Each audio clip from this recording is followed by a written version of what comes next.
है एवरीवन, कैसे हैं आप सब गाइज। आज की जो टॉपिक है वेलफेयर एंड सेफ्टी, कल की वीडियो में हमने भी यही चीज़ डिस्कस किया था, बट दैट इज़ पार्ट 1। वो पार्ट 1 थी और दिस इज़ पार्ट 2। गाइज ये पार्ट 2 है, ठीक है। इस वीडियो में हम जानेंगे लेबर वेलफेयर सेक्शन 42 to 50 में क्या क्या चीज़ें होती हैं उनके बारे में जानेंगे, और प्रोविज़न रिगार्डिंग लेबर वेलफेयर। तो जैसा आपकी जानते हैं कि जो फर्स्ट पार्ट में हमने सारी चीज़ें बताई थी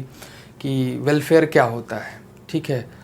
और उसके बारे में जो एमिनिटीज़, जो फैसिलिटीज़ हम वर्कर्स को प्रोवाइड कराते हैं, दैट इज़ अ वेलफेयर। जो लोगों के कल्याण के लिए काम करते हैं, लोगों की हेल्प करते हैं, तो उसको हम वेलफेयर कहते हैं। तो वो चीज़ों के बारे में हमने फर्स्ट पार्ट में हमने वीडियोस में वो सारी डिस्कशन, सारी चीज़ के बारे में एक्सप्लेन किया था। तो जो लोगों ने वीडियो को नहीं देखा, जाके उस वीडियो को देखकर part first, so that part second जो है आपको ईजिली समझ में आ जाएगी। तो वो पार्ट फर्स्ट जो है वो कंप्लीटेड है। Now we will talk about part 2। अब हम बात करेंगे पार्ट 2 में provision regarding labour welfare. Labour के वेलफेयर के बारे में बात करेंगे, उनकी क्या हम सुविधाएं प्रोवाइड करना है, क्या करने चाहिए। कुछ सेक्शन होंगे जो 1940 एक्ट के तहत जो है फैक्ट्रीज, जो 1940 एक्ट हैं जिसे हम कारखाना अधिनियम बोलते हैं, 1948 के अधिनियम के अकॉर्डिंग जो चीज़ें बताई गई कि सेक्शन 42 में, 43 में, 44 में क्या क्या चीज़ें हैं, 42 में, 43 में, 44 में, उन चीज़ों का हमें नॉलेज होना, जानकारी होना बहुत ज़रूरी है। तो सबसे पहले जो गाइज हम ये देखते हैं कि वॉशिंग फैसिलिटीज़, ये सेक्शन 42 है, provision regarding washing facilities in a factory. मतलब किसी भी फैक्ट्री में, किसी भी कारखानों में, ये चीज़ सभी फैक्ट्रीज़ में, इन एवरी फैक्ट्री, ये बहुत ज़रूरी है, इम्पॉर्टेंट है कि वहाँ पे जो है, अब यहाँ पे पॉइंट्स भी मैंने लिखा है, adequate and suitable facilities for washing. मतलब उनको एडिक्वेट, पर्याप्त मात्रा में, पर्याप्त तरीके से, पूर्ण रूप से जो है उनको ये फैसिलिटीज़ मिलनी चाहिए, सूटेबल फैसिलिटीज़ मिलनी चाहिए वॉशिंग के लिए, कि जहाँ पर वो अपने वॉशिंग के लिए अपने कपड़े धुल सकें, वहाँ पे नहा सकें, हर चीज़ के मतलब वहाँ पे हमें उस चीज़ का ख्याल करना है। ये फैसिलिटीज़ हम फैक्ट्री सेक्शन 42 में 1948 के तहत, अधिनियम के तहत ये चीज़ यहाँ पे बताया गया है, जिसे adequate and suitable facilities for washing, इसमें हम वर्कर्स को, लेबर्स को, एम्प्लॉय को ये फैसिलिटीज़ वहाँ पे हमें प्रबंध करना है, इस चीज़ की प्रोविज़न वहाँ पे हमें करना है। और इसी में दूसरा पॉइंट जो दिया गया है कि separate and adequately screened shelter facilities for the use of male and female. कहने का मतलब ये होता है गाइस कि जो है, जहाँ पे उनको वॉशिंग फैसिलिटीज़ दिया जा रहा है, उस एरिया में, उस जगह को जो है वो शेल्टर हो, मतलब वो कवर्ड हो, ओपन ना हो, कवर्ड होना चाहिए, सो दैट मेल और फीमेल दोनों का सेपरेट होना चाहिए, एक जगह पे नहीं होना चाहिए कि उसी में कंबाइन करके चलें। जो भी क्लीन एरिया है, जो भी उनका क्लीनिंग एरिया है, जहाँ पे वो मतलब साफ़ सुथरा वॉशिंग एरिया है, वो साफ़ सुथरा होना चाहिए, प्लस जो है सेपरेट होना चाहिए, मेल का अलग होना चाहिए, महिलाओं का अलग होना चाहिए, और जो है मेल डेट मीन्स जो है उनका अलग होना चाहिए, और फीमेल का अलग होना चाहिए, महिलाओं का अलग होना चाहिए, और मेल का अलग होना चाहिए। ये चीज़ जो है बहुत ही इंपॉर्टेंट है गाइज। और शेल्टर वो कवर्ड होना चाहिए, ना कि ओपन एरिया होना चाहिए, और मेल फीमेल का सेपरेट होना चाहिए, ठीक है। उसके बाद में easily accessible and shall keeped clean. मतलब ईजिली एसेसिबल हो, मतलब जिस एरिया में काम कर रहे हैं वहाँ से उनका एसेसिबल, मतलब easily they can reach very easily, मतलब वो आसानी के वहाँ से पहुँच सकें, आसानी से जल्दी से पहुँच सकें, सो दैट उनको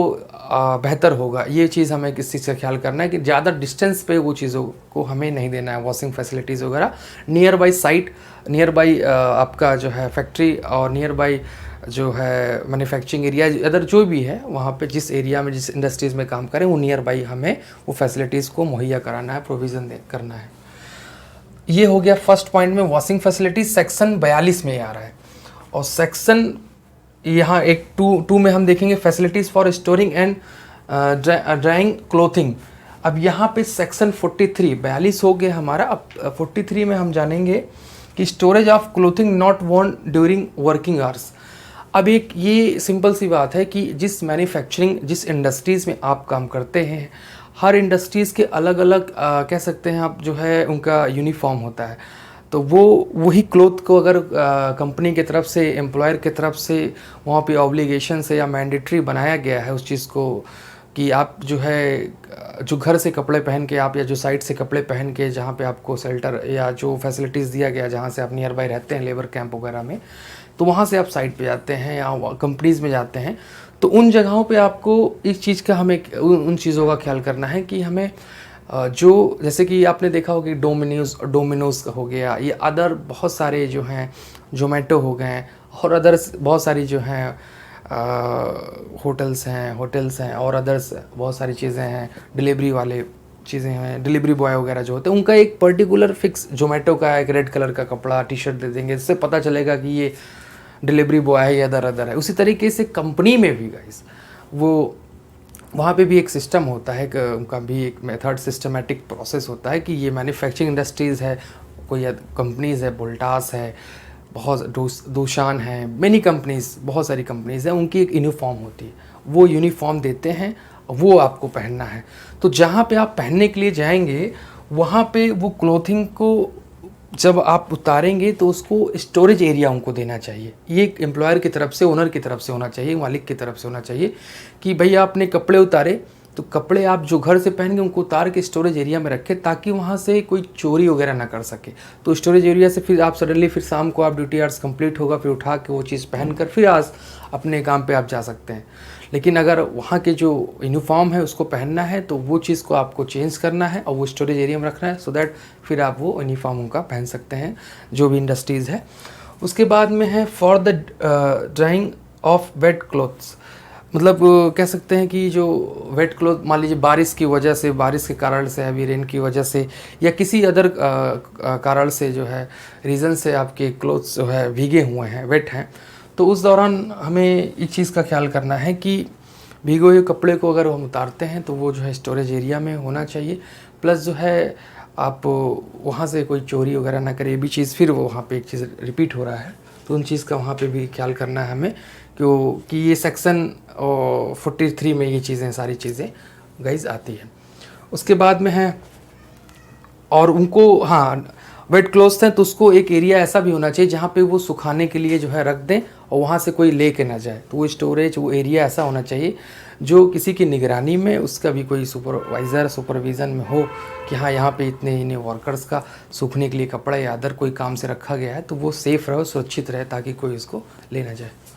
उसके बाद में थर्ड हमारा है फैसिलिटीज़ फॉर सिटिंग, सेक्शन 44। अभी गाइस हम 42 से 50 के बीच में बात कर रहे हैं, जिसमें हम 44 तक इस वीडियो में कंप्लीट करेंगे। पार्ट थर्ड में हम 50 तक लेके जाएंगे और 42 के बाद 45 सेक्शन जो होता है वो 1948 सेक्शन 44 का, उसमें जो है हम लोग जो है डिस्कस करेंगे फर्स्ट एड फैसिलिटीज़ के बारे में। ठीक है, तो ये लास्ट पॉइंट जो है हमारा है where workers are obligation to work in standing position. जो वर्कर्स होते हैं किसी मैन्युफैक्चरिंग प्लांट में काम करते हैं तो लगातार स्टैंडिंग पोस्चर में अगर काम करते हैं, स्टैंडिंग पोस्चर में काम करते हैं, तो वो काफ़ी टफ होगा उनके लिए। That's very tough to work in that location, in that company, तो उसमें जो है वो टफ होगा उनके लिए। तो उसके लिए आपको कोशिश करनी है कि जो है एक यहाँ पे देखिए मैंडेटरी तो है उस चीज़ को, ठीक है कि इतने आवर्स के लिए, लेकिन वो पॉसिबल नहीं हो पाता है, टफ़ होता है लगातार स्टैंडिंग पोस्चर में, स्टैंडिंग पोजीशन में काम करना 8 आवर्स तक 10 आवर्स तक, वो टफ़ हो जाता है वर्कर्स के लिए, एम्प्लॉय के लिए। तो वहाँ पे हमको सूटेबल अरेंजमेंट करना है, for sitting should be made, वहाँ पे सूटेबल अरेंजमेंट करें और उनको भी अपॉर्चुनिटी फॉर द रेस्ट, उनको भी अपॉर्चुनिटी दिया जाए, अवसर दिया जाए कि वो भी, उनको भी टाइम मिले कि वो जो है बैठ के उस काम को, अगर हो पाता है पॉसिबल तो बैठ के भी उस काम को कर सकते हैं। और एक पॉइंट हमने यहाँ पे लिखा नहीं गाइस, बट मैं उसको एक्सप्लेन कर देता हूँ कि जैसे कि चीफ इंस्पेक्टर को इतनी अथॉरिटी होती है कि वो लगे कि आपकी जो मैन्युफैक्चरिंग जो भी प्रोसेस जिस कंपनी इंडस्ट्रीज़ में काम कर रहे हैं और वहाँ पे अगर उनको स्टैंडिंग पोजीशन में काम कर रहे हैं, यदि अगर वो उनको लगे चीफ इंस्पेक्टर को कि नहीं, अगर इनको टाइम दिया जाए, उनको अगर मौका दिया जाए, बैठ कर भी काम कर सकते हैं,